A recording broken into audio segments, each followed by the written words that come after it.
everybody, my name is Alicia Rose and I am coming back for a part 2 of my 5 things you need to know about the Apple program. Today we are going to be talking about the PPAT or the PPAT. Now the PPAT is only in certain states, so I know for a fact that if you're in Idaho, they don't do the PPAT. They still do the observations in a school. Yeah. I'm not sure what they do for the app, or if they have the Apple program. They may still have the ARL. Very confusing. But I do have to say that I know for a fact that Utah requires the PPAT. So everybody has to take it. Now it does depend on your district how they do the whole thing. I know for my district they had me complete it within a semester. In fact, the whole thing took from January to March. So it's 4 months. But my cousin, who's also in the Apple program, his district did it part by part. So they would, you had like a ton of time to work on each task. Before I go into what the tasks are, the PPAT is a test to prove your teacher knowledge, basically everything that you learned within the pedagogy classes. Now there are 5 pedagogy classes. There's stuff about special ed, there's stuff about testing. I'm actually going to look up what the pedagogy classes are. So pedagogy classes is the art and science of teaching, instruction, and training. And some of them work really well for the PPAT and some of them do not. So it really depends. The whole entire Apple program is so crazy that I don't even have all of the information. But the time frame is from January to March if you're doing it in the spring. I'm not sure what it is for the fall. I think it ends in December though. So it might be from like September to December. There are no PPAT tests in the summer though, because you're supposed to do it along with teaching and with like the test goes along with what you're teaching. So it goes hand in hand. You have to do both at the same time. So that's why there's no summer ones. So you can only have like the January through March one, and I think the September to December one. Each of the tasks are due on a different time. Task 1 is always due in, when I did it, it was in February. So a month after you get started. Tasks 2 and 3 are due on the same day. And I think it was a month from February. Let's see, January, February, March, or it was the end of February. And then the last one was due March 30th. So you have to really spread your time out and make sure that you are planning effectively. And I'll talk about what I did for that. How is it available? So when I did the PPAT, it was available through ETS, and I think that is ets.org. Yes, .org. I have my cheats over here because I need help. The whole entire test costs $300, so unfortunately it is not free, but I think it was actually cheaper than the Praxis, so that's a plus. So there are 4 tasks, and I'll go into each of the tasks later.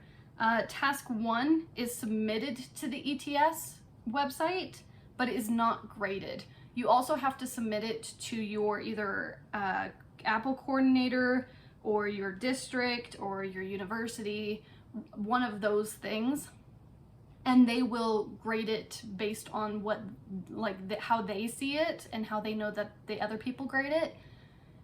And then from there, you can fix those things and submit it to the ETS if you want to, or you can submit it after you submit it to your university as well. But they are required to give you feedback, and you do have to click that you've seen the feedback in ETS, or else you don't get to move on to the next tasks.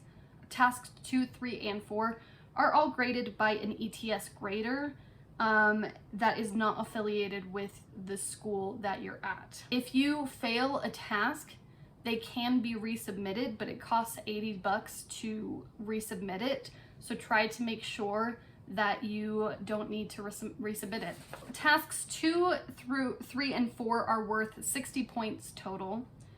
Task 2 is worth 12 points, task 3 is 16 points, and task 4 is 32 points. So you can already see that task 4 is going to be your biggest hurdle to jump over because it is very difficult. There is no passing score for individual tasks.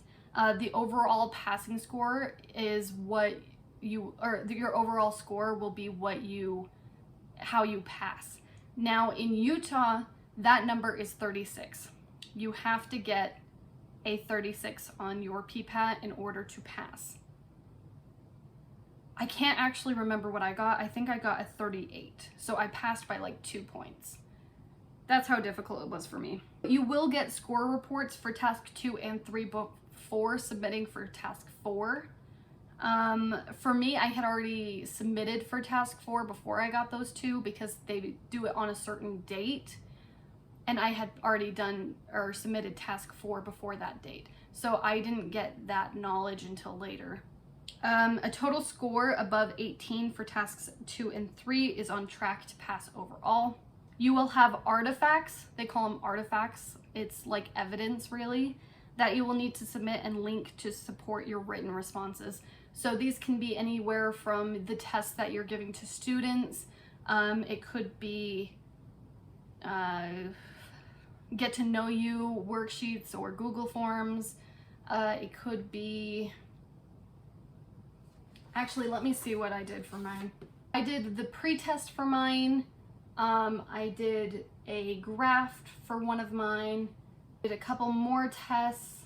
I had my video at the end, but it will tell you what artifacts you need in the text box, but make sure you look at that beforehand so you're not getting caught off guard later when you're like, oh, sorry, I actually need this, and having to go track back and then rewriting a whole bunch of stuff.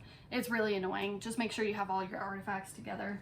Artifacts are not scored, so don't worry about that. They're just used to make your writing stronger. So you can say in your writing, on the graft, it shows this and this and this.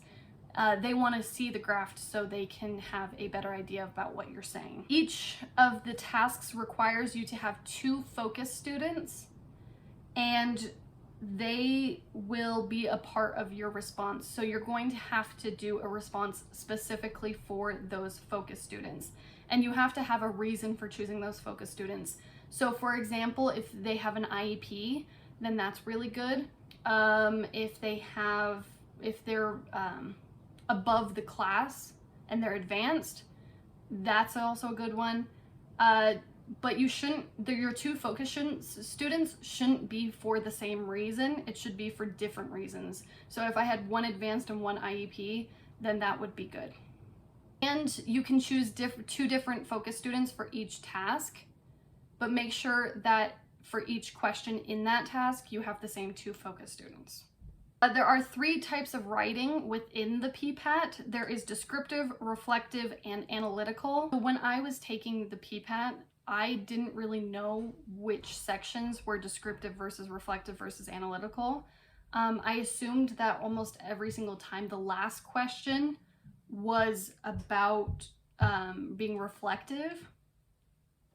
The descriptive ones are probably more towards the beginning and the analytical ones are towards the middle.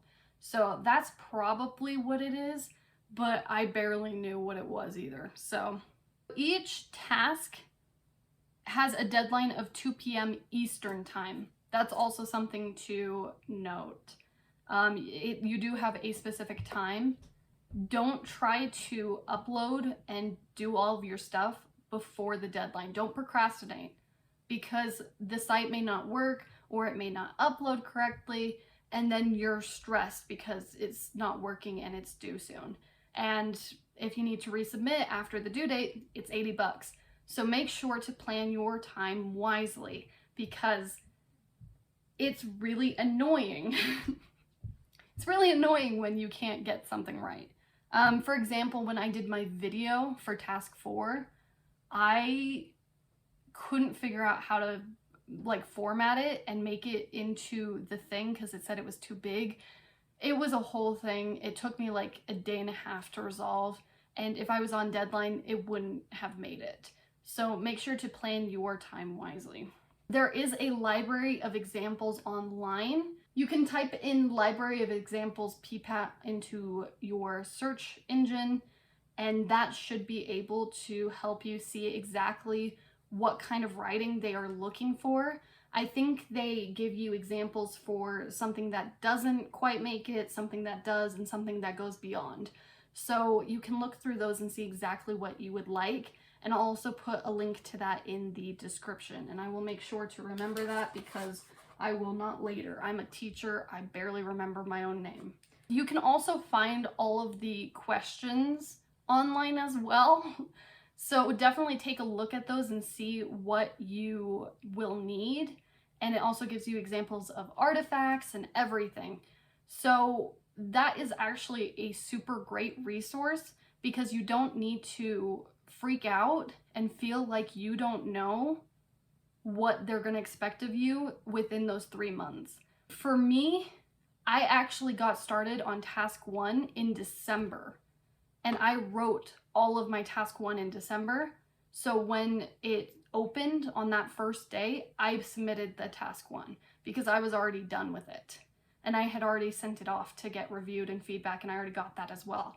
So I started way ahead of when it started, and it was great because I had more time. I had that extra month in order to get my head in order. So you can actually get started on it before the test actually opens, and it is a really great resource and it's very helpful. So make sure to do that. Make sure you have keywords in your responses. For example, if it says, what learning theory / method will guide your planning process? Provide a brief description of the theory / method. How will you make use of it? Make sure to have those keywords in there of theory, method, planning process. Those keywords are going to be important to your response. Now, by the way, that is an actual question. That's on task 3 because it's available. You can read it. Make sure to read it. Also, what's important for your responses is make sure that they are very well organized. Make sure that your people whoever they are who are going to read it knows exactly what question you are answering. For me, because you can see it has A, B, C, D, for me, in my text box, I wrote A, period, and then my response. And then I did a paragraph break, B, period, my response. And I did it that way so they knew exactly which question I was answering. So for the PPAT, they do have some terms that you are going to need to know. So for example, they say objectives. Those can also be called outcomes. They say goals. Those are equal to standards. So they're going to say a lot of things that have an equal meaning to something else that teachers use on a daily basis. Also online, they do have rubrics for each of the tasks. The library of examples is probably going to be more helpful than the rubric because I've got a rubric for task 3 right here. And this can be really confusing.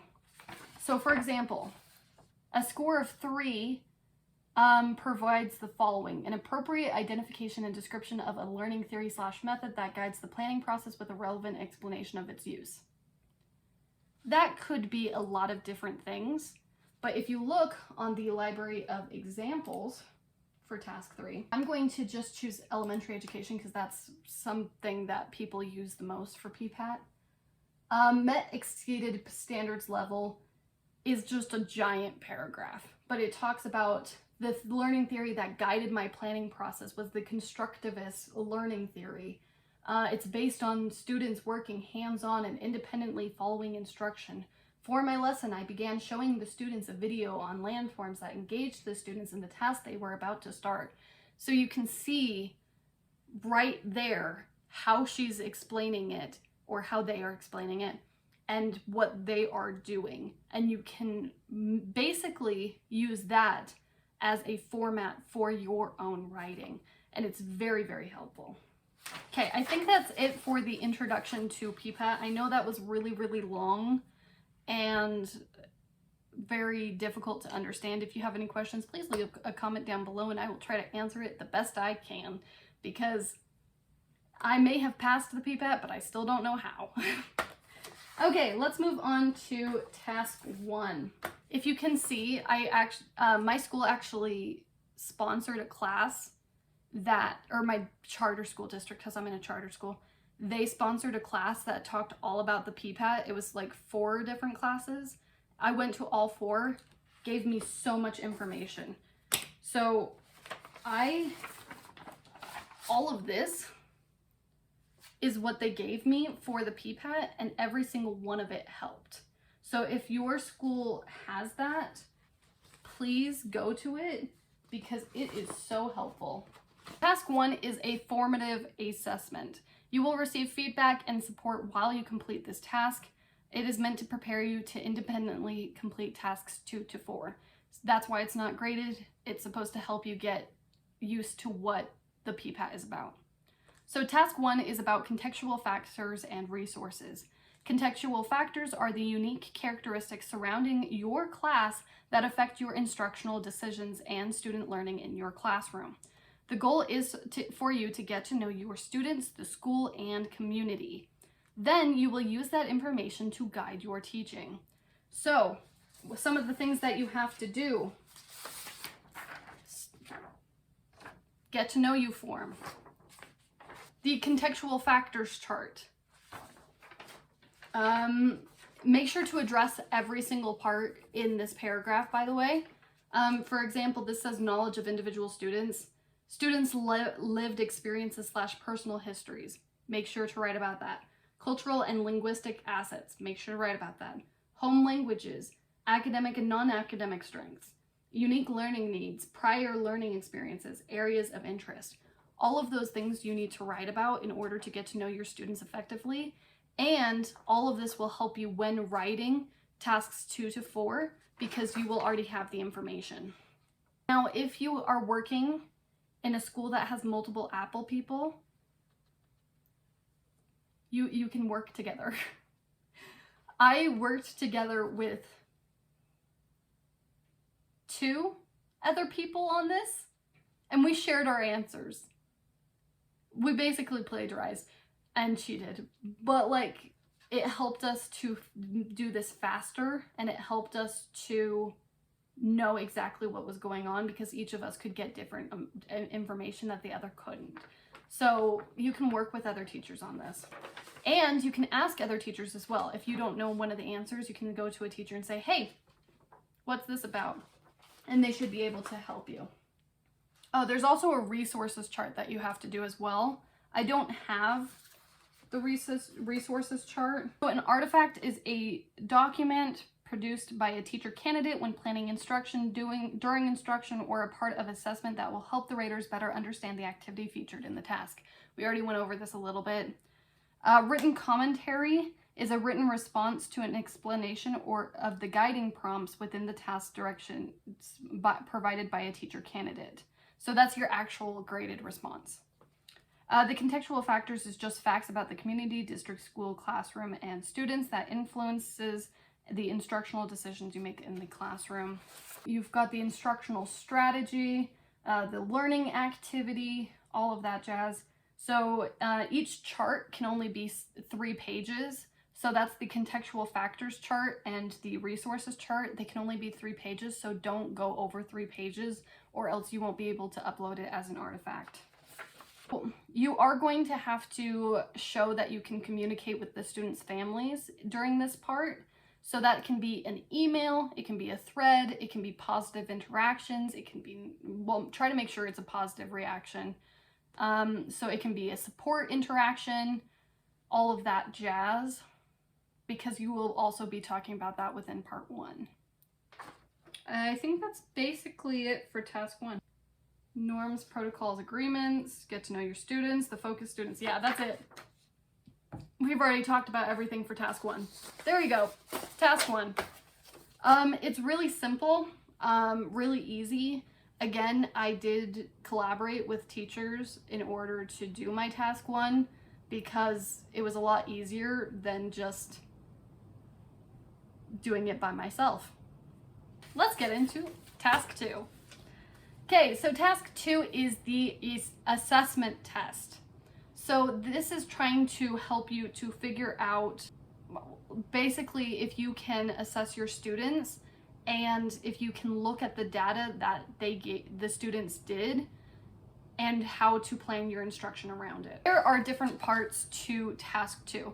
So you've got the planning phase, you've got the data collection phase, and then the reflection phase.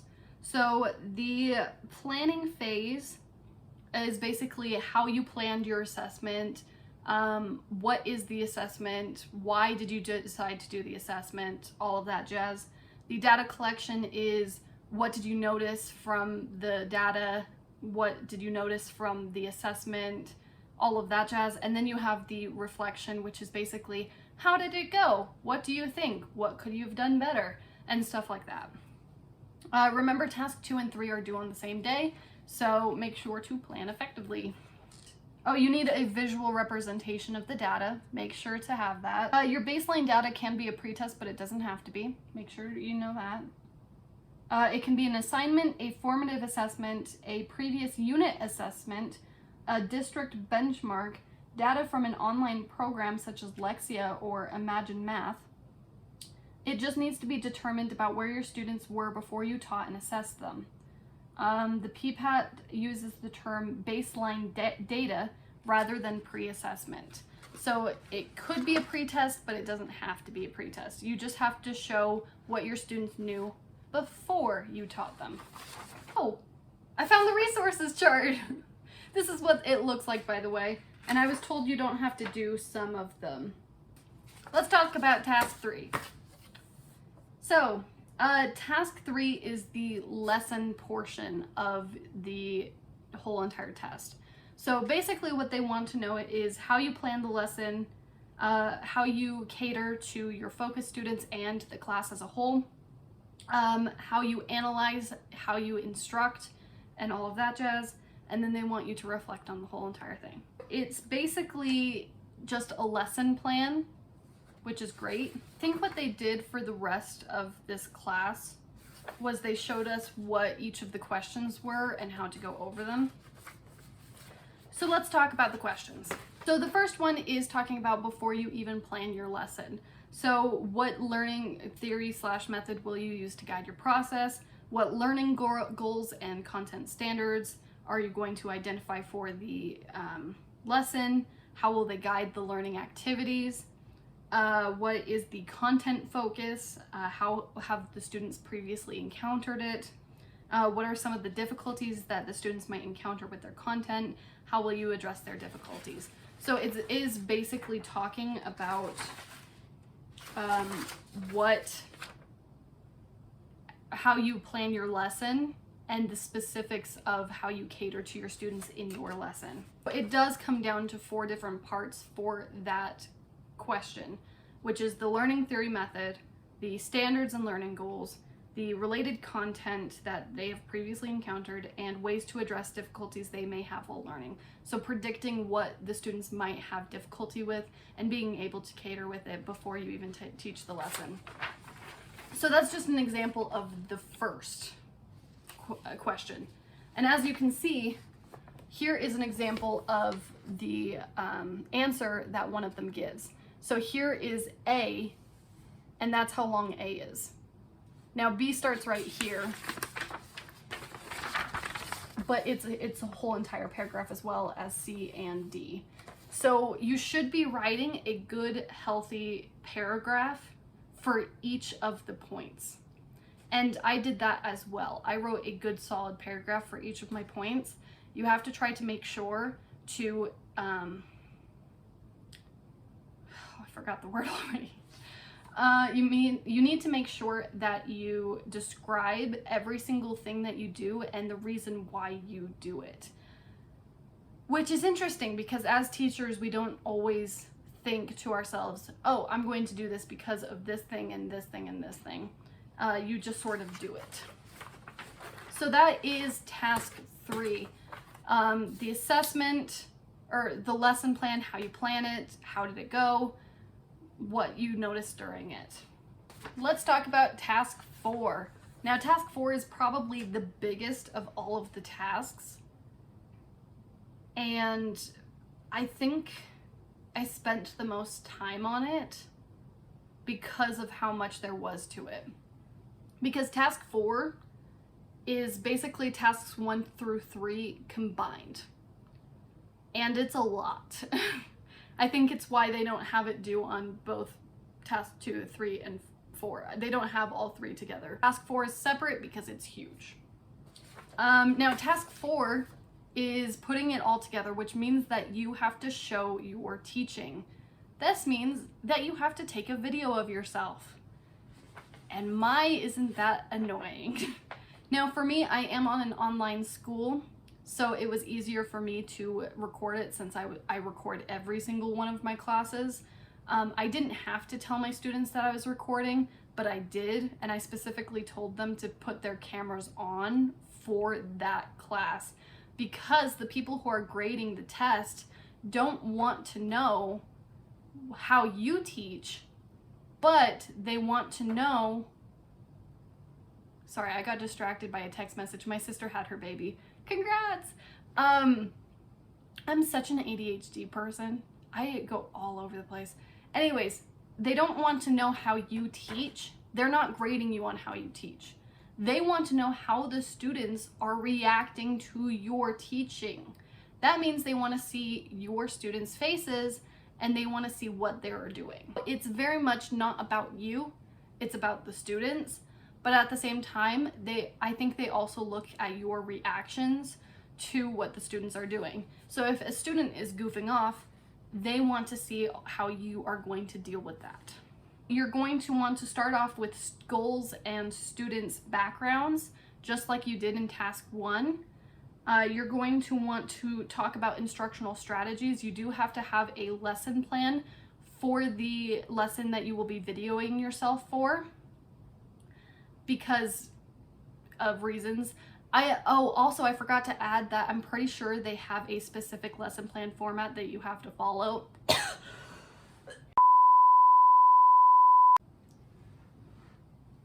I'm okay. I've only been talking for 40 minutes straight, which is funny because this morning I was talking in my classes, and my classes are an hour long, and I was fine. So you have the lesson plan, and they do have a specific format that they want you to follow. You can also find it online. Just write lesson plan for task 3 or task 4, and it will pop up. You do have to be very specific with the lesson plans that you are doing on, or what you're typing into the ETS, because it can be very confusing to look at and do. No, it's okay. I'll cut it out of the video. She's here. I know she's here. Yeah, I don't know the name, but she's here. She's here. We don't know her name, but she's here. No, she's here. She's here. I know, you're an aunt. I'm an You're a aunt. first-time aunt. I'm an aunt. You're an aunt.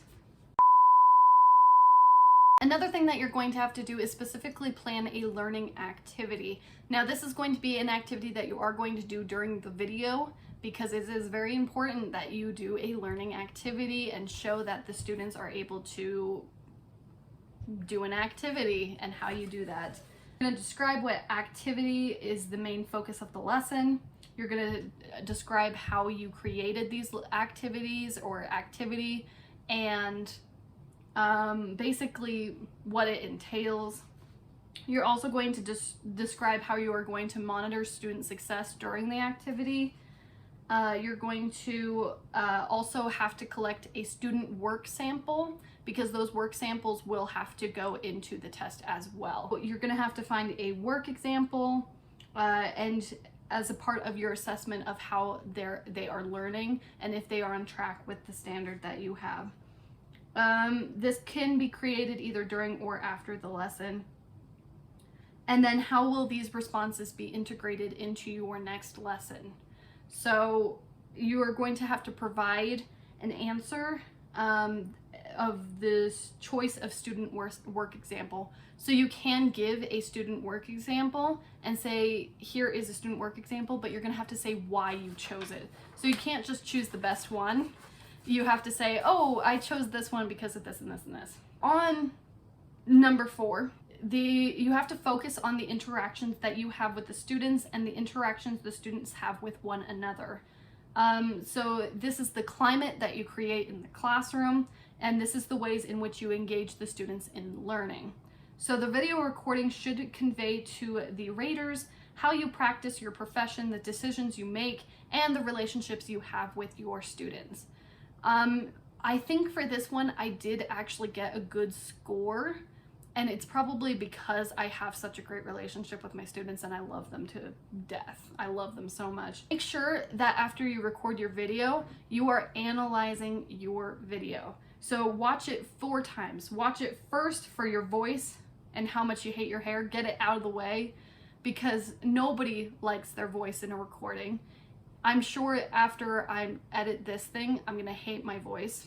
Nobody likes how they look either.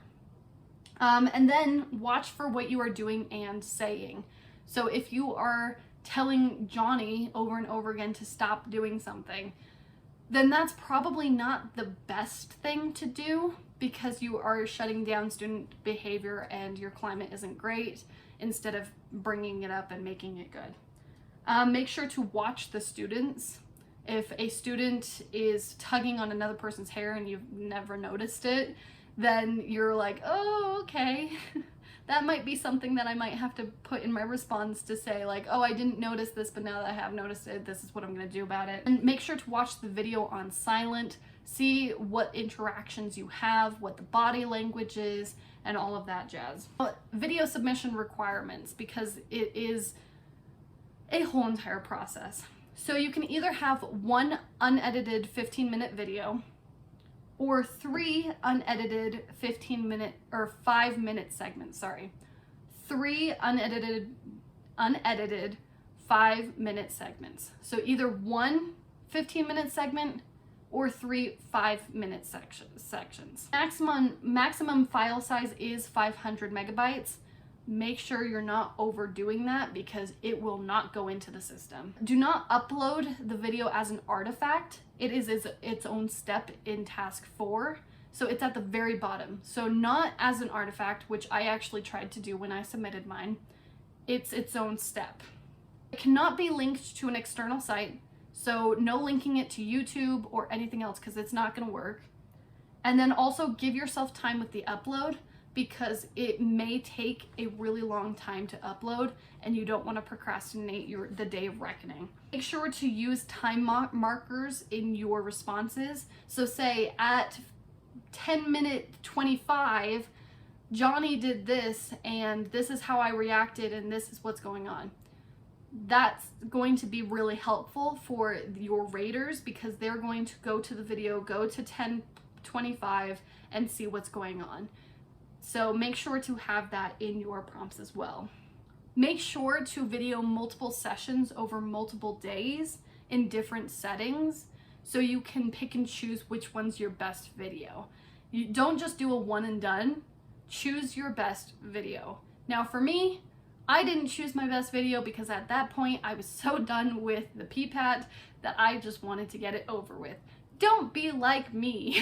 Hi, it's me, Editor Allie. I was watching this back and I just suddenly remembered, oh, I did actually choose my best video, because I had 3 classes that I was recording for each, and so I chose the best one out of the 3 classes. So that was a complete lie.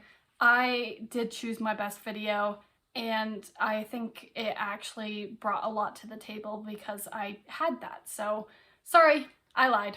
Make sure to use a tripod and a microphone. Probably one that can pick up your voice really well, and one that will pick up your students' voices as well as yours. Make sure to have someone come in and help film so they can help you with your video, so you're not getting done with your lesson and then finding out that you haven't been recording. If you write on the board, make sure that it is legible and can be read on camera, because the raters are going to want to read what you are writing on the board. Make sure to position your camera on the side of the class rather than the back, so raters can see you and your students. And then finally, the video cannot be any longer than 15 minutes. If it is 15:06, it is not gonna work. It has to be 15 minutes exactly. It can be a little bit shorter, so if you did 14:25, that should work, but don't cut it so short that it's not going to fit the 15-minute requirement. So for me, because I have an online class, I had to reference the chat a lot and what the students were saying to the camera so they could pick up how my students were reacting, because obviously my students aren't going to be talking on the mic all that much, and so I had to tell them, hey, Johnny said this in the chat, and so they would know Johnny said that. So if you're online, that's also a great hint. There are also a whole bunch of resources online that tells you the video requirements and what you may need for your videos. It goes through all of the tasks and it helps you with a great deal. So please use online resources because it is really great. The last thing I'm going to say is I don't know where they got this, but it is a rating system where you can watch your video and rate how well you did, and that can also be helped on the responses as well, and help you to figure out if your video is a good one or a bad one, or figure out what you need to say in the responses. That was a lot of information to stick within a short period of time, and I hope that I could answer every single one of your questions or concerns or anything else. It's a bunch of writing. I think there are about 7 questions per task, but each one has their own bullet point, and so it tends to add up a lot. I'm not sure how many pages I wrote in total when I finished the PPAT, but I can tell you that the people that also were taking the PPAT at the same time as me were also getting really tired because of all the writing that there is. So make sure that you're taking care of yourself during the process. Make sure you're not piling too much on your plate. I know I had one coworker who was doing the PPAT teaching and doing a pedagogy class. I think she was doing 2 pedagogy classes actually, and that was so much for her, and she could barely handle all of it. But so make sure that you're taking care of yourself. Make sure you're not overbooking yourself. Make sure that you are the best you can possibly be, because it is not a sprint, it is a marathon. Make sure you understand that, because it is an intense level of stress from January to March, or from September to December, whatever you do. Now, I'm going to talk a little bit about what to do in order to plan yourself effectively. What I did is I created a Google Doc that had every single one of my tasks. So I had a Google folder that said PPAT, and then in that one I had 4 folders for task 1, 2, 3, and 4. In task 1, I had a PDF copy of what all the questions were. In task 2, I had another PDF copy with all of the questions. In 3, same thing. 4, same thing. And then every single thing that I did for that task went into that folder. So when it got to the point where I had to upload my artifacts, or I had to write about them or something like that, I had it all in the Google Doc.